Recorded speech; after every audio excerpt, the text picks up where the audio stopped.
I'm here with senior defenseman Ryan Randall, who is a local to Durham, New Hampshire. So tell us, Ryan, was UNH always in the plan, being a local? Yeah, I mean, everyone always asks me that, but it's obviously been a dream of mine since I was a little kid. I came to the games when I was 7, 8 years old, and I've been coming ever since. So it's definitely my number one spot.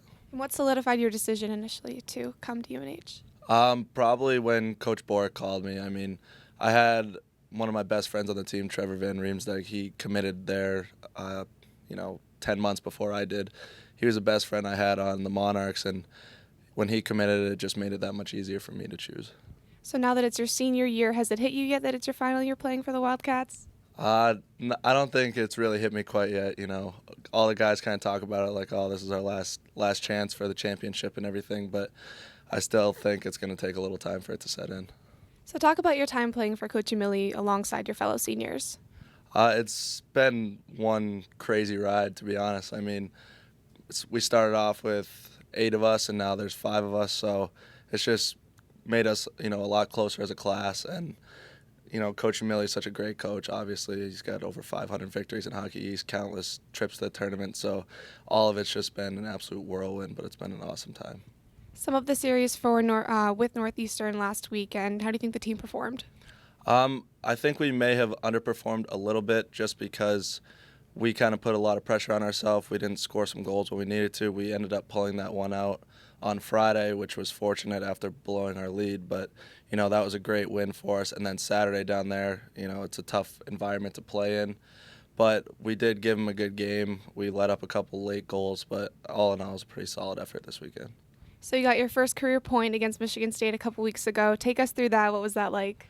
It was definitely a little crazy, because the pass I made, it wasn't my best pass. It actually deflected off their defenseman and went to Willows, but I pretty much knew that I had to put as much mustard on it as I could because that was a relatively dangerous pass. And then when he scored, it was just, I don't know, it was kind of surreal because that was a huge moment in the game. And, for our team, we really needed that goal, so being able to contribute was just a huge, huge deal for me.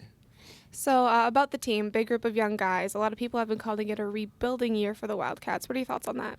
I mean, I always hear that in sports, and I don't know if I necessarily agree with it because after, 2 or 3 months, you start seeing the freshmen and the sophomores, they get more acclimated, they feel more comfortable.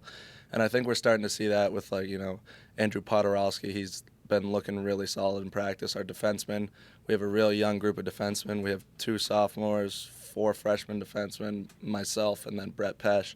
And, everyone's starting to look better and better every single game, and I don't think anyone's going to argue that fact. So you look at us in February and March, you're going to see a completely different team. Is there anything that the team is particularly focused on improving for future matchups? I think just continuing to develop our defensive zone because we've had a couple breakdowns there, and then scoring goals. That's the main goal of every game. We got to score the most goals, so we just got to continue to work hard in those areas, and we'll be fine. What about you personally? Anything you've given a little extra attention to in preparation for this season? I mean, there's always certain areas where I know I can improve and everyone can improve, but I've definitely been working on my defensive zone coverage, working on my skating, my one-on-ones. So as long as I can continue to develop there and get better there, the offense will come, and I'm not worried about that. But I was a forward for 13 years of my life, so I was always pretty confident with the puck. So as long as I can take care of everything defensively, I should be good. So you're a business major here at UNH. Aside from hockey, how's your year been? It's been relatively easy. I mean, we had, unlike most kids, like being junior hockey players, we take college classes. So we come in with extra credits. And after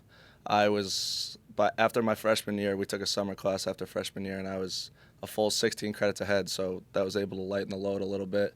And I've only been taking 3 classes for the last couple semesters, so that definitely helps out, makes it easier. You must have a lot of free time. What do you do to occupy yourself besides hockey? Definitely a lot of sleeping. Yeah. And I got a puppy who takes up a lot of my time. He's starting to calm down a little bit, so it's getting easier, but definitely napping and the puppy are the 2 things I do the most. Any future plans for after UNH so far? Or? Yeah, I actually accepted a job with Liberty Mutual in Dover for I start in July, so that was pretty exciting. I did an internship there this summer, and they offered me a job, and I was like, oh, got to take it. Well, that's awesome. Thank you for joining me, and best of luck with the rest of the season. Thank you.